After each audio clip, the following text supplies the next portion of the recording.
আমাদেরকে যদি বলা হয় যে সংস্কার শেষ করে আপনারা নির্বাচনে আসবেন, সংস্কারের প্রধানতম প্রস্তাবক তো বিএনপি। দীর্ঘায়িত হবে এই গণতন্ত্রের উত্তরণের যাত্রাপথটা, তত বেশি বিভিন্ন রকমের অস্থির অবস্থা সৃষ্টির একটা সুযোগ নেবে পতিত স্বৈরাচার এবং তার দোসররা। মানবাধিকার কমিশনের সেই রিপোর্টটি মানবাধিকার কমিশনের প্রধানের উপস্থিতিতে তাদের হেডকোয়ার্টারে প্রকাশিত হয়েছে এবং বাংলাদেশে তখনই এই রিপোর্টটা নিয়ে অনেক আলোচনা হয়েছে, পত্রিকা প্রকাশ করা হয়েছে, মানুষের মধ্যে আলোচনা হচ্ছে, এখনো হবে। জাতিসংঘ রিপোর্ট অনুযায়ী সারা বিশ্বে সবচাইতে ঘৃণিত জঘন্য গণহত্যাকারী খুনি হিসাবে শেখ হাসিনাকে তারা স্বীকৃতি দিয়েছে। তার বিভিন্ন গণহত্যা, মানবাধিকার লঙ্ঘন এবং বিভিন্ন রকমের অপরাধের রাষ্ট্রীয় ক্ষমতায় থেকে, রাষ্ট্রীয় বাহিনী দিয়ে এবং রাষ্ট্রের নেতৃত্বে যা করা হয়েছে তার ডাটা ভিত্তিক সচিত্র প্রতিবেদন সেখানে আছে। এখন বাংলাদেশে গণহত্যা নিয়ে শেখ হাসিনার সরাসরি নির্দেশ ছিল, এই বক্তব্যটি সারা পৃথিবীতে প্রতিষ্ঠিত হয়েছে। তো মানবাধিকার বিকাশের যে ভূমিকা, সেই ভূমিকা অবশ্যই রাজনীতিবিদদেরই নিতে হবে, তাতে তো কোনো সন্দেহ নাই।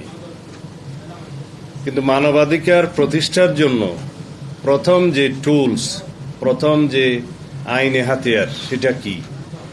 সেটা হচ্ছে সেই রাষ্ট্রের, প্রত্যেক রাষ্ট্রের সর্বোচ্চ আইন সংবিধান। সংবিধানে যদি মানুষের মানবাধিকার এবং মৌলিকাধিকারগুলো খুব শক্তিশালীভাবে বিবৃত থাকে এবং তা প্রয়োগের জন্য সংবিধানের ভিত্তিতে আইন প্রণীত হয় এবং সেই আইন প্রয়োগের জন্য যদি স্বাধীন সংস্থা বা স্বায়ত্তশাসিত সংস্থা বা এমন কোনো সংস্থা থাকে যার উপরে সরাসরি প্রশাসন বিভাগের কোনো কর্তৃত্ব থাকবে না, তখনই মানবাধিকারগুলো নিশ্চিতভাবে বাস্তবায়িত হয়। আমাদের দেশে দেখা যায়, বা আমাদের মতো রাষ্ট্র ব্যবস্থা যাদের আছে তাদের মধ্যে দক্ষিণ এশিয়ার অনেক দেশে এবং আফ্রিকার অনেক দেশে দেখা যায় প্রশাসন থেকেই মানবাধিকার লঙ্ঘনটা বেশি হয়। এবং সে প্রশাসন বলতে এখানে শুধু সিভিল ব্যুরোক্রেসি বোঝায় না, এখানে রাষ্ট্রযন্ত্রের সর্বোচ্চ পর্যায় থেকে চিফ এক্সিকিউটিভ থেকে শুরু করে সর্বনিম্ন পর্যায় পর্যন্ত প্রশাসন বিভাগের দ্বারাই মানবাধিকার লঙ্ঘনটা বেশি হয়। এবং দেখা যায় সেই সমস্ত দেশে মানবাধিকার নিশ্চিতের জন্য, মানুষের অধিকার নিশ্চিতের জন্য যে বিচার বিভাগ থাকে, সেই বিচার বিভাগকেও কুক্ষিগত করা হয় সেই সমস্ত দেশে, যেটা বাংলাদেশে বিগত ফ্যাসিবাদের সময় একটি উৎকৃষ্ট উদাহরণ। যে সর্বোচ্চ আদালতের প্রধান বিচারপতি থেকে শুরু করে সমস্ত বিচার বিভাগকে এমনভাবে দলীয়করণ এবং কুক্ষিগত করা হয়েছিল যাতে বাংলাদেশে আর কেউ মানবাধিকারের বিষয়ে কোনো প্রতিকার না পেতে পারে, মানবাধিকার নিশ্চিতের জন্য কোনো বিচারালয়ে যে যাতে তার কোনো সুরাহা না হয় সেই ব্যবস্থা করা হয়েছিল। এবং এক পর্যায়ে আমাদের দেশে এমনও বলা হয়েছে যে বাংলাদেশের এই কোর্টটা তো হচ্ছে একটা দলীয় কোর্ট, এবং সেই অবস্থায় এইভাবেই আমরা বাংলাদেশকে পতিত হতে দেখেছি, যার প্রধান নিয়ন্ত্রণকারী ছিল বাংলাদেশের প্রধান এক্সিকিউটিভ। প্রশাসন বিভাগের প্রধান হিসাবে প্রধানমন্ত্রী সকল বিভাগেরই নিয়ন্ত্রণ নিয়ে নিয়েছেন। যখন হয় যে রাষ্ট্রের 3 অঙ্গের মধ্যে প্রশাসন, বিচার বিভাগ এবং আইন বিভাগের সম্পূর্ণ কর্তৃত্ব যখন কোনো একটা ব্যক্তির হাতে ঘুরিয়ে ফিরিয়ে চলে যায়, তখন সেই দেশে নৈরাজ্য হয়, কোনো আইনের শাসন থাকে না এবং নৈরাজ্যকর পরিস্থিতির সুযোগে সেই দেশ এক দলীয় শাসন ব্যবস্থার দিকে ধাবিত হয়, যেটা বাংলাদেশে হয়েছে। আমরা সাংবিধানিকভাবে যেটা দেখেছি, বাংলাদেশে সাংবিধানিক কর্তৃত্ব, সাংবিধানিক এখন আয়কতন্ত্র এবং সংসদীয় এখন আয়কতন্ত্র এবং একদলীয় রাষ্ট্র ব্যবস্থার যে বাস্তব রূপটা আমরা দেখেছি, যেটা থিওরিটিক্যালি সম্পন্ন করার জন্য হয়তো সাহস করে নাই, সামনে হয়তো করে ফেলতো ডি জোর হিসাবে, কিন্তু ডিফেক্টও আমরা দেখেছি যে একদলীয় শাসন ব্যবস্থা, এক ব্যক্তির একনায়কতন্ত্র এবং কনস্টিটিউশনাল ফোয়ারার এবং সংসদীয় একনায়কতন্ত্র প্রায় প্রতিষ্ঠিত হয়ে গেছিল। তার কারণ ছিল যে সাংবিধানিকভাবে তাকে সেই ক্ষমতাটা দেয়া হয়েছে একটি অসাংবিধানিক সংশোধনের মধ্য দিয়ে, যেটা ছিল পঞ্চদশ সংশোধনী যার নাম, এবং সেটা ইতিমধ্যে প্রায় বাতিল হয়ে গিয়েছে। অনেকগুলো বিধান বাকিগুলো সংসদের উপরে ছেড়ে দিয়েছে বিচার বিভাগ। যাই হোক, সেই সংশোধনের মধ্য দিয়ে অনেকটা যে 15th অ্যামেন্ডমেন্ট, এটা কনস্টিটিউশন ইনস্টিগেটেড দি পার্লামেন্টারি ফুয়ারার, অথবা আমি বলবো যে হিউম্যান রাইটস ভায়োলেশনের জন্য এটা ইনস্টিগেট করেছে এই 15th অ্যামেন্ডমেন্টের। কিভাবে? কারণ যে অ্যামেন্ডমেন্টের মাধ্যমে প্রতিষ্ঠিত হয়ে গেল যে চাইলে সরকার প্রধান তার রাষ্ট্রীয় ক্ষমতায় থেকে যেভাবে খুশি নির্বাচন করে এবং নামমাত্র নির্বাচন করে, নির্বাচনের নাটক করে রাষ্ট্র ক্ষমতা তার ইচ্ছা মতো দীর্ঘায়িত করতে পারবে, সেই জায়গায় তখন হিউম্যান রাইটস রক্ষণাবেক্ষণের জন্য তার কোনো আর বাধ্যবাধকতা থাকে না। পলিটিক্যাল ওয়ার্কার্স থেকে শুরু করে, সাংবাদিক থেকে শুরু করে, রাষ্ট্রের সমস্ত শ্রেণী পেশার মানুষ যাকেই রাষ্ট্র মনে করবে তার হুমকি হিসাবে, এখানে আমি রাষ্ট্র শব্দটা ব্যবহার করছি এই কারণে, কারণ তখন একনায়ক রাষ্ট্রকে তার নিজের মনে করেছে, সরকারের প্রধান হয়ে সে রাষ্ট্রকে নিজের মনে করেছে, ব্যক্তিগত সম্পত্তির মতো মনে করেছে।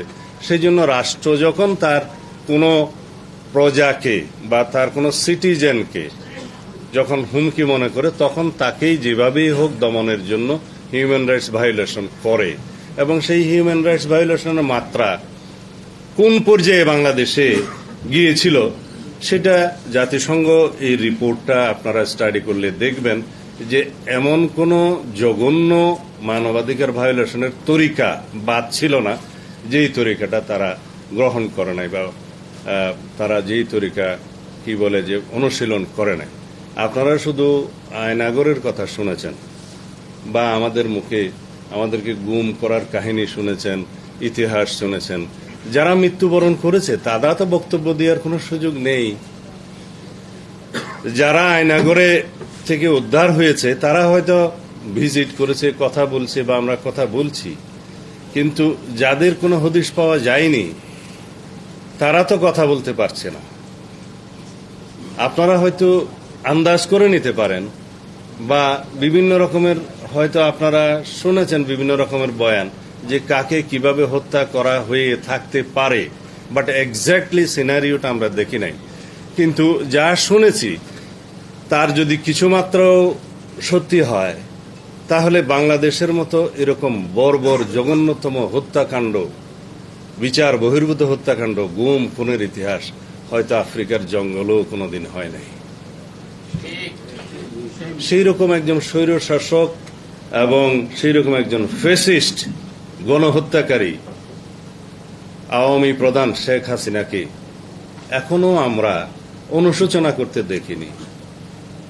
আওয়ামী লীগের কোন নেতা কর্মীকে এখনো পর্যন্ত গণহত্যার দায় স্বীকার করে, অনুশোচনা করে, ক্ষমা চেয়ে তারপরে বাংলাদেশের রাজনীতি করব এই কথা বলতে শুনিনি। এটা ভাবতে অবাক লাগে।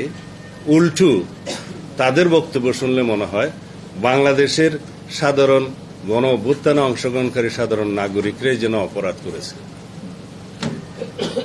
এই অবস্থা থেকে আমাদের মুক্তি পাওয়ার জন্য সম্পূর্ণ একটি রাজনৈতিক সংস্কৃতি পাল্টাতে হবে।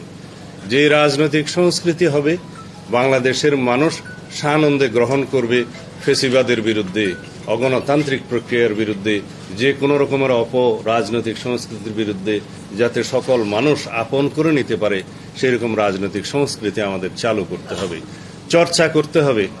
এবং ফেসিবাদ বিরোধী জাতীয় ঐক্যকে সামনে নিয়ে ঊর্ধ্বে তুলে ধরে আমরা যদি আমাদের গণতান্ত্রিক রাজনৈতিক সংস্কৃতি বাংলাদেশের মানুষের সামনে উপস্থাপন করতে পারি, তাহলে স্বৈরাচারের কখনো আর উন্মেষ হবে না, উৎপাদন হবে না ফেসিবাদের।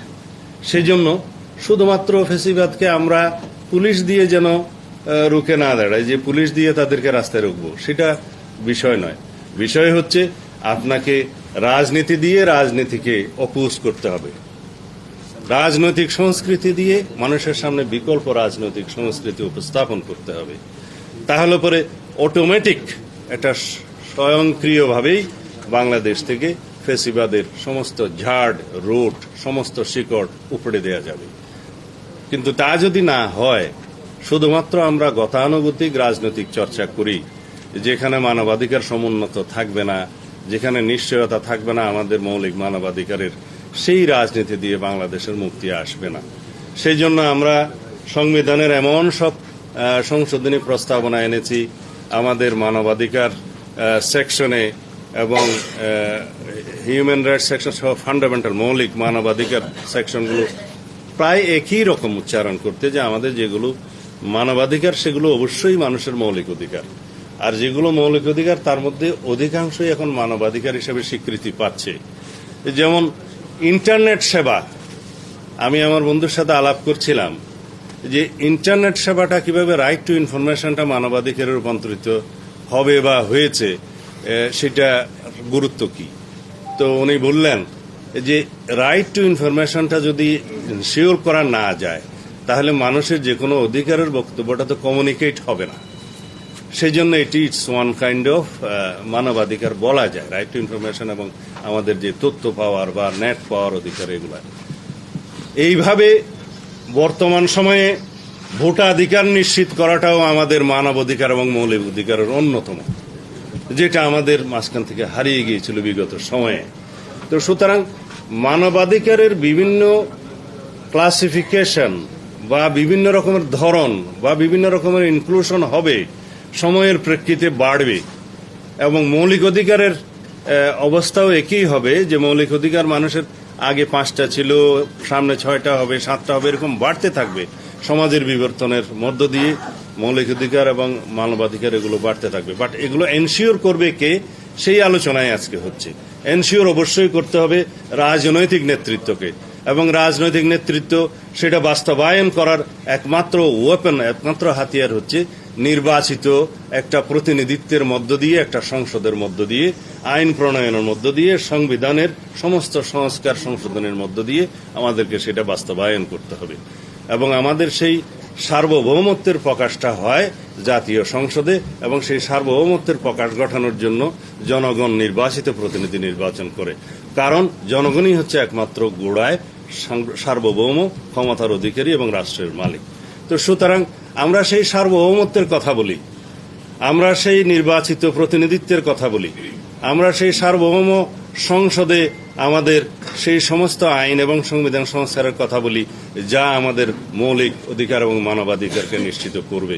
তা আমি আহ্বান জানাবো আমাদের সকল রাজনৈতিক গণতান্ত্রিক শক্তিকে, সকল সামাজিক শক্তিকে এবং বাংলাদেশের সকল সচেতন নাগরিকদেরকে, যাতে আমরা এই বিষয়ে ঐক্যবদ্ধ হই এবং এই বিষয়ে সোচ্চার হই, এবং এই বিষয়টা আমরা জাতির সামনে বলতেই থাকি যে আপনারা গণতান্ত্রিক রাজনৈতিক সরকার প্রতিষ্ঠার জন্য, আমাদের প্রতিনিধিত্বশীল জাতীয় সংসদ প্রতিষ্ঠার জন্য যত দ্রুত সম্ভব গণতান্ত্রিক প্রক্রিয়াকে ত্বরান্বিত করুন। এবং সেই দায়িত্ব বর্তমানে বাংলাদেশের মানুষ গণ অভ্যুত্থানের মধ্য দিয়ে, অন্তর্বর্তীকালীন সরকারের প্রতিষ্ঠার মধ্য দিয়ে তাদের উপরে ন্যস্ত করেছে। এবং আমরা এখন যদিও এনিয়ে বিনিয়ে তাদের পক্ষ থেকে আশ্বস্ত হয়েছি যে তারা ডিসেম্বরের মধ্যে জাতীয় সংসদ নির্বাচনের জন্য তাদের সমস্ত কর্মকাণ্ড সাজাচ্ছেন, কিন্তু সেই কর্মকাণ্ডগুলো প্রকাশিত নয়। সেই কর্মকাণ্ডগুলো জনসমক্ষে প্রকাশিত এবং দৃশ্যমান হতে হবে যে আমরা আসলেই সেদিকে যাচ্ছি কিনা। কারণ যত দীর্ঘায়িত হবে এই গণতন্ত্রের উত্তরণের যাত্রাপথটা, তত বেশি বিভিন্ন রকমের অস্থির অবস্থা সৃষ্টির একটা সুযোগ নেবে পতিত স্বৈরাচার এবং তার দোসররা। সেই সময়টা যাতে দীর্ঘায়িত না হয়, সেটাই হচ্ছে আমাদের প্রস্তাব।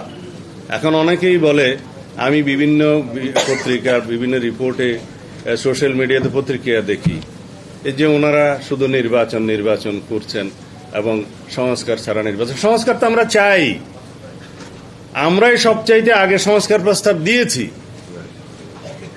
2023 সালের 13ই জুলাই 31 দফার সংস্কার প্রস্তাবনা আমরা দিয়েছি। তখন এই সরকার কিভাবে যাবে আমরা জানতাম না।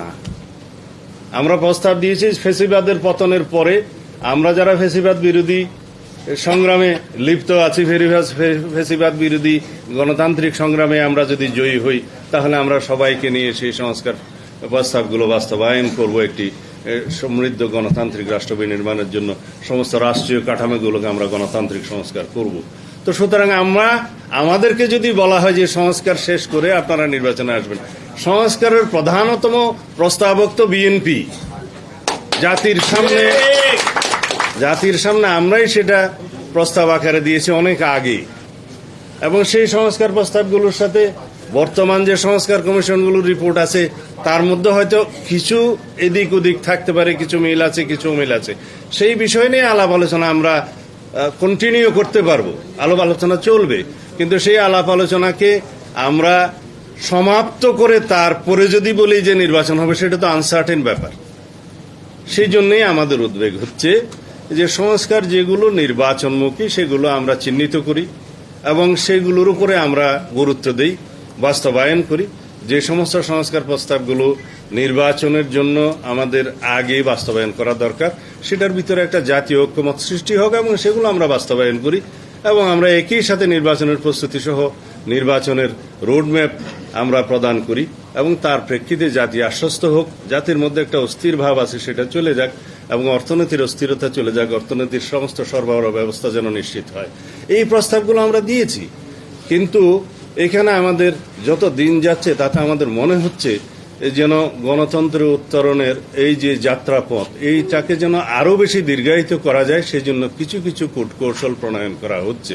সেটা থেকে যেন আমরা বিরত থাকি।